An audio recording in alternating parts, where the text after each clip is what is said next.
Hello friends, எல்லாத்துக்கும் அஸ்ஸலாமு அலைக்கும். இன்றைக்கி நம்ம வீடியோவில் என்ன பார்க்க போகிறோம்னு பார்த்தீங்கன்னா, ரம்ஜான் விழாக்கு கொஞ்சம் எடுத்திருக்கேங்க. லஞ்சு செஞ்சது, காலையில் டிஃபன் செஞ்ச வீடியோலாம் கொஞ்சம் எடுத்திருக்கேன்.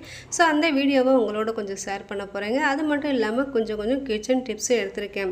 நம்ம தலைமுடியாக இருக்கட்டும், சின்னவங்கள்லேருந்து பெரியவங்கள்லேருந்து தலைமுடி அதிகமாக கொட்டும் இல்லையா, அந்த முடி எப்படி கொட்டுறதை நிப்பாட்டலாங்கிறத இந்த டிப்ஸில் பார்க்கலாங்க. அது மட்டும் இல்லாமல் நம்ம வீட்டில் வளர்க்கக்கூடிய பூச்செடிகளில் புழுகு வந்துச்சுன்னா அதை எப்படி விரட்டலாங்கிறது இந்த டிப்ஸில் பார்க்கலாம். இப்போ தான் நம்ம வீடியோவை முத பார்க்குறதா இருந்தால் சேனலை மறக்காமல் சப்ஸ்கிரைப் பண்ணிக்கோங்க. இப்போ வாங்க நம்ம வீடியோக்குள்ளே போகலாம். இப்போ நம்ம பார்க்கக்கூடிய டிப்ஸ் என்னன்னு பார்த்தீங்கன்னா, இதுக்கு நான் கொஞ்சம் வடித்த கஞ்சி எடுத்திருக்கேங்க. இந்த கஞ்சி பார்த்திங்கன்னா நல்லா ஆறி இருக்கணும். ஆறி இருக்கும்போது பார்த்திங்கன்னா இந்த மாதிரி ஒரு பேஸ்ட் மாட்டம் நமக்கு கஞ்சி கிடைக்குங்க. இந்த கஞ்சியை நல்லா நம்ம மிக்ஸ் பண்ணிக்கலாம். கட்டிகள்லாம் இல்லாமல் நல்லா மிக்ஸ் பண்ணிவிட்டு இதை நம்ம என்ன செய்யலாம்னு பார்த்திங்கன்னா, இது கூட நம்ம யூஸ் பண்ணக்கூடிய ஷாம்பு, எந்த ஷாம்புவாக இருந்தாலும் சரி, உங்களுக்கு எந்த அளவுக்கு தேவையோ அந்த அளவுக்கு ஷாம்பு எடுத்துக்கோங்க. இது கூட கொஞ்சமாக காஃபி தூள் எடுத்துக்கலாம். நீங்கள் யூஸ் பண்ணக்கூடிய எந்த பிராண்டாக இருந்தாலும் பரவாயில்ல, அந்த காஃபி தூள் பார்த்திங்கன்னா கொஞ்சமாக எடுத்துக்கலாங்க. எடுத்துகிட்டு இதை மூணையுமே நல்லா மிக்ஸ் பண்ணிக்கலாங்க. மிக்ஸ் பண்ணிவிட்டு இதை நம்ம என்ன செய்யலான்னு பார்த்தீங்கன்னா, நம்ம நார்மலாக தலை குளிக்கும் போது ஷாம்பு போட்டு குளிப்போம் இல்லையா, அந்த மாதிரி யூஸ் பண்ணும்போது பார்த்திங்கன்னா கெமிக்கல் அதிகமாக இருக்கும் அந்த ஷாம்பில். ஸோ அப்போ நம்ம அதை மாதிரி யூஸ் பண்ணும்போது பார்த்திங்கன்னா தலைமுடி நமக்கு அதிகமாக கொட்டக்கூடும். ஸோ இந்த மாதிரி நம்ம கஞ்சியில் மிக்ஸ் பண்ணிவிட்டு நம்ம அந்த ஷாம்பு போட்டு தலை குளிச்சோன்னு பார்த்திங்கன்னா தலைமுடி கொஞ்சம் கூட கொட்டவே கொட்டாதுங்க. அது மட்டும் இல்லாமல் நம்ம காஃபி தூள் சேர்த்துருக்கோம் இல்லையா, இந்த காஃபி தூளுக்கு நரைமுடிகள் பார்த்திங்கன்னா கொஞ்சம் கூட இருக்கவே இருக்காது. நரைமுடிகளும் பார்த்திங்கன்னா நல்லா கொஞ்சம் கருப்பாக இருக்கும். இதனால் பார்த்திங்கன்னா நம்ம ஹேர் டை அடிக்கணுங்கிற அவசியமே இல்லைங்க. எப்போவுமே ஷாம்பை டைரெக்டாக போட்டு குளிக்காமல் இந்த மாதிரி கஞ்சியில் மிக்ஸ் பண்ணிவிட்டு நம்ம தலை குளிக்கும் போது பார்த்திங்கன்னா தலைமுடி கொஞ்சம் கூட கொட்டவே கொட்டாதுங்க. நம்ம ஷாம்பில் நம்ம கஞ்சி போட்டுக்கனால பார்த்திங்கன்னா முடி அவ்வளோ ஷைனிங்காக இருக்கும். பிடிச்சிருந்தா அந்த டிப்ஸை நீங்கள் மறக்காமல் ட்ரை பண்ணி பாருங்கள். இப்போ வாங்க அடுத்த டிப்ஸ் என்னென்னு பார்க்கலாம். இதுக்கு பார்த்திங்கன்னா ஒரு பூண்டு எடுத்துருக்கேங்க. இந்த வெள்ளை பூண்டில் கிராம்பு இருக்கும் பார்த்திங்களா, அந்த கிராம்பை நம்ம சுற்றி நம்ம குத்தி விட்டுக்கலாங்க. இதை குத்தி விட்டு நம்ம என்ன செய்யலான்னு பார்த்திங்கன்னா, நம்ம வீட்டில் யூஸ் பண்ணக்கூடிய அரிசி பார்த்திங்கன்னா வண்டு பூச்சியெல்லாம் வரும் இல்லையா, ஸோ அது வராமல் இருக்கிறதுக்கு இந்த பூண்டில் பார்த்திங்கன்னா நம்ம கிராம்பை குத்தி வச்சிடலாங்க. இதை நம்ம தோல் உரிக்கணும்னு அவசியமே இல்லை. தோலோடையே வச்சுட்டோன்னு பார்த்திங்கன்னா இந்த பூண்டுகள் வதங்கி போகாமல் ரொம்ப நாளைக்கு அப்படியே இருக்கும். ஸோ அந்த கிராம்போட வாசத்துக்கு பார்த்திங்கன்னா பூச்சி கொஞ்சம் கூட வரவே வராது. நம்ம பாக்ஸை எப்போ ஓப்பன் பண்ணாலும் சரி இந்த கிராம்போட வாசம் அவ்வளோ நல்லா அருமையாக இருக்குங்க. இனிமேல் அரிசியில் வண்டு வரும், பூச்சி வருங்கிற கவலையே வேணாம். இந்த மாதிரி டிப்ஸ் செஞ்சு வச்சாலும் நமக்கு அரிசி ரொம்ப நாளைக்கு சூப்பராக அப்படியே இருக்கும். பிடிச்சிருந்தா இந்த டிப்ஸை நீங்கள் மறக்காமல் ட்ரை பண்ணி பாருங்கள். இப்போ வாங்க நம்ம அடுத்த டிப்ஸ் என்னன்னு பார்க்கலாம். இதுக்கு ஒரு கிண்ணம் வச்சுருக்கேங்க. இந்த கிண்ணத்தில் நம்ம யூஸ் பண்ணக்கூடிய சோப்பு இருக்கும் பார்த்திங்களா, அந்த சோப்பை குட்டி குட்டியாக நறுக்கி போட்டுக்கலாங்க. இதை நீங்கள் நறுக்கி போட்டாலும் சரி, இல்லை துருவி போட்டாலும் சரி, இந்த சோப்பு நல்லா நம்ம நறுக்கி போட்டுட்டு இதை நல்லா நம்ம மிக்ஸ் பண்ணிக்கலாம். தண்ணி நல்லா கொதிக்கட்டுங்க. கொதிக்கும் போது பார்த்திங்கன்னா இந்த சோப்பு நல்லா கம்ப்ளீட்டாக கரைஞ்சிரும். ஸோ அடுத்து இதில் என்ன செய்யலான்னு பார்த்திங்கன்னா, கொஞ்சமாக நம்ம வீட்டில் இருக்கக்கூடிய பேக்கிங் சோடா கொஞ்சோன்னு சேர்த்துக்கலாங்க. நீங்கள் பேக்கிங் சோடா சேர்த்தாலும் சரி, பேக்கிங் பவுட்ரு சேர்த்தாலும் சரி, கொஞ்சமாக சேர்த்துட்டு இதை நல்லா நம்ம மிக்ஸ் பண்ணிக்கலாங்க. இது கொதிச்சதுக்கப்புறம் இதை நம்ம ஆஃப் பண்ணிடலாம். ஆஃப் பண்ணிவிட்டு இந்த தண்ணி பார்த்திங்கன்னா நல்லா கம்ப்ளீட்டாக ஆறணும். சூடாக இருக்கும்போது யூஸ் பண்ணக்கூடாதுங்க. தண்ணி நல்லா ஆறுனதுக்கப்புறம் இதை என்ன செய்யலான்னு ஒரு ஸ்ப்ரே பாட்டிலில் ஊற்றி வச்சுக்கலாங்க. ஊற்றிட்டு இதை நம்ம என்ன செய்யலான்னு பார்த்திங்கன்னா, நம்ம வீட்டில் பூச்செடிகள்லாம் வச்சுருப்போம் இல்லையா, அந்த பூச்செடிகளில் பார்த்திங்கன்னா பூச்சி புழுகு எல்லாம் வந்துடும். ஸோ அந்த தலைகள்லாம் பார்த்திங்கன்னா அந்த பூச்சி தலைகளை நல்லா அப்படியே பிச்சு தின்றனால நம்ம பூக்களுக்குள்ளேயும் பார்த்திங்கன்னா இந்த புழு போய் உள்ளே உட்காந்துருக்கனால நமக்கு அந்த பூ வைக்கவே கொஞ்சம் பயமாக இருக்கும். ஸோ உள்ள புழுகு இருக்கும், பூச்சி இருக்கும்னு பயந்துக்கிட்டே நம்ம பூ வைக்கவும் மாட்டோம்.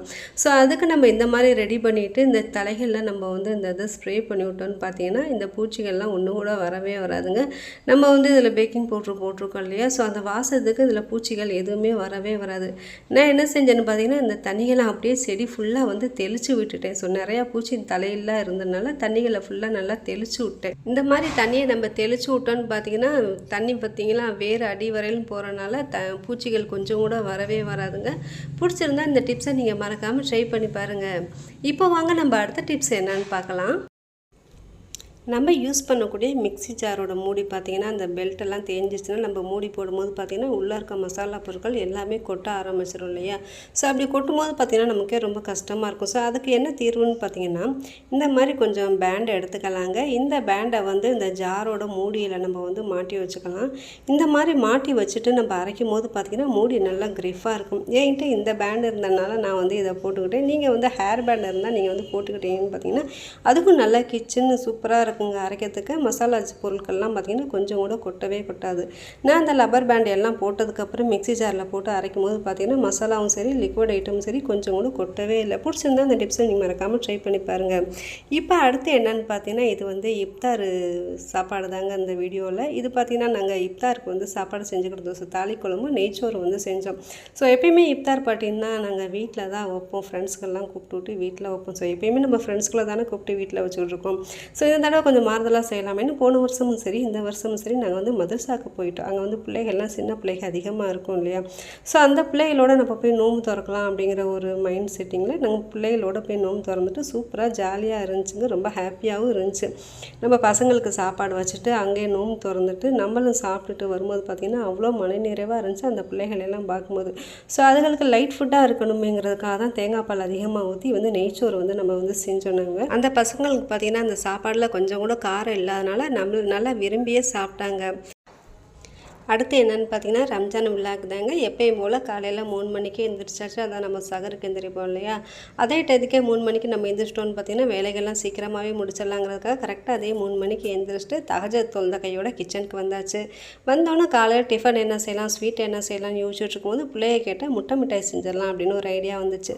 ஸோ இதுக்கு வந்து பால்கோவா செஞ்சு நம்ம ரெடி பண்ணணும் இல்லையா. ஸோ முதல்ல நம்ம வந்து பால்கோவா செஞ்சிடலாம் அப்படின்ட்டு முதல்ல ஃபஸ்ட்டு எடுத்தோன்னே பால்கோவா செஞ்சுட்டேங்க. அடுத்து பார்த்தீங்கன்னா முட்டை கொஞ்சமாக நட்ஸு ஊற வச்சுருந்தேங்க. அதையும் அரைச்சி ஊற்றிட்டு இதில் நெய் சுகர் எல்லாமே சேர்த்துட்டு நெய் ஊற்றிட்டு நம்ம செஞ்சு வச்ச பால்கோவா வந்து உள்ளே ஊற்றிட்டேங்க. ஊற்றிட்டு இதை வந்து அவனில் வந்து போட்டுவிட்டேன். இது வேகத்துக்கு பார்த்திங்கன்னா எனக்கு கரெக்டாக 45 நிமிஷம் ஆச்சு. ஸோ வெந்ததுக்கப்புறம் பார்த்திங்கன்னா இதோட முட்டை மிட்டாய் வந்து அவ்வளோ வாசமாக இருந்துச்சு. இது வெந்துக்கிட்டு இருக்கும் போதே இதோட வாசம் பார்த்திங்கன்னா தூங்கிட்டு இருந்த எல்லாத்தையும் எழுப்பி விட்டுருச்சு. என்னப்பா செஞ்சுருக்க ஸ்வீட் இவ்வளோ வாசமாக இருக்குது அப்படிங்கிற மாதிரி எல்லாருமே எந்திரிக்க ஆரம்பிச்சிட்டாங்க. ஸோ இதோட டேஸ்ட்டு அவ்வளோ சூப்பராக அருமையாக இருந்துச்சுங்க. வாசம் பார்த்திங்கன்னா நெய் வாசம் வீடு ஃபுல்லாகவே இருந்துச்சு. அடுத்து என்ன செய்யலான்னு யோசிச்சிருக்கும் போது ப்ரெட்டில் வந்து பால்கோவா வச்சு ஸ்டஃபிங் கேட்டாங்க. ஸோ அதை செஞ்சுக்கிட்டு இருக்கேங்க. ஃபஸ்ட்டு வந்து பால்கோவாவுக்கு பால் வந்து ரெடி ஆகிக்கிட்டு இருக்கு. அடுத்து பார்த்திங்கன்னா ப்ரெட்டை ஃப்ரை பண்ணி எடுத்துடலாம் அப்படின்ட்டு நெய் ஊற்றி எல்லா ப்ரெட்டையும் வந்து ஃப்ரை பண்ணி எடுத்து வச்சுக்கிட்டேன். ஸோ ப்ரெட்டை ஃப்ரை பண்ணி எடுத்துகிட்டு அது கொஞ்சம் ஆறணும் இல்லையா. ஆறினதுக்கப்புறம் அது கூட கொஞ்சம் சுகர் சிரப் செஞ்சுட்டு இந்த இதுக்கு பார்த்திங்கன்னா சுகர் சிரப்பும் நல்லா ஆறி இருக்கணும். அதே மாதிரி பால்கோவாவும் நல்லா ஆறி இருக்கணும். இந்த மாதிரி ஆறி இருக்கும்போது பார்த்திங்கன்னா நமக்கு வந்து ஸ்டஃபிங் வைக்கிறதுக்கு ரொம்ப ஈஸியாக இருக்கும். பால் அங்கிட்டு கொதிச்சுக்கிட்டே இருக்குது. இங்கிட்ட ப்ரெட்டும் பார்த்திங்கன்னா நல்லா ஃப்ரையாக இருக்குது. இது வந்து கோல்டன் ஃப்ரை ஆகணுங்க. இது உங்களுக்கு விருப்பப்பட்டிங்கன்னா நீங்கள் நெய்யிலே ஃப்ரை பண்ணலாம். ஸோ நெய்யில் ரொம்ப போட்டு ஃப்ரை பண்ணோம்னா ஆயில் ஐட்டம் இன்றைக்கி ஃபுல்லாக சாப்பிட்றது எல்லாமே ஆயில் ஐட்டமாக இருக்குங்கிறதுக்காக நமக்கு வந்து சரியாக வராதுங்கிறதுக்காக லைட்டாக நெய் ஊற்றி ஃப்ரை பண்ணி எடுத்துக்கிட்டேன். அடுத்து இந்த இது பார்த்திங்கன்னா நான் வந்து மீஷோவில் வாங்கினேன். நட்ஸு வந்து துருவத்துக்கு ரொம்பவுமே யூஸ்ஃபுல்லாக இருக்குது. நான் வந்து கொஞ்சம் ப்ரௌனி செஞ்சுருக்கேன் இல்லையா. ஸோ அந்த ப்ரௌனிக்கு பார்த்திங்கன்னா நட்ஸு கண்டிப்பாக தேவை. அதுக்கு பார்த்திங்கன்னா என்னால் நட்ஸு கொஞ்சம் கொஞ்சமாக நறுக்க முடியல அப்படிங்கிறதுக்காக இந்த இது வாங்கினேன். இது இந்த ப்ராடக்ட் பார்த்திங்கன்னா ரொம்பவுமே ஈஸியாக இருக்குது. நட்ஸை உள்ளே போட்டுட்டு லைட்டாக திருவினாலே போதுங்க. நமக்கு எந்த சேஃபுக்கு வேணுமோ அந்த சேஃபுக்கு நல்லா இது பூ போல் இருக்குது.